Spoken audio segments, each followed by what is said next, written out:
دو قد و بالات ای مه بندر، دلم از عشقت شده شعله ور. واسه دیدن روی اون گل دختر، نمونده صبری تو دل و باور. برز عاشقای جنوب داغ و گرمه، یه لاه مرد بندری پر از شرمه. عشق عاشقای جنوب داغ و گرمه، دلش پاکه ولی چشاش پر از حرفه.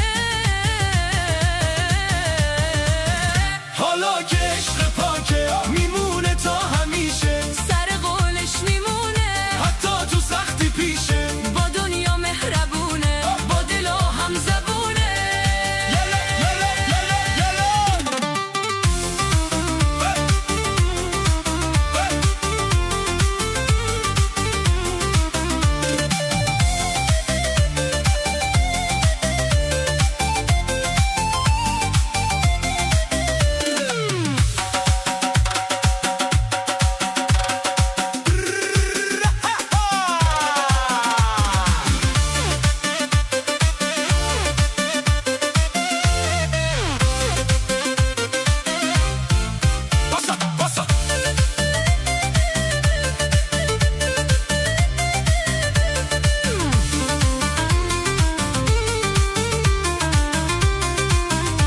واسه سوز و منا داره، دلش دریا رو داره. سی تو کشتی میاره، واسه دل بیقراره، نداره راه و چاره. وقتی که خواستگاره.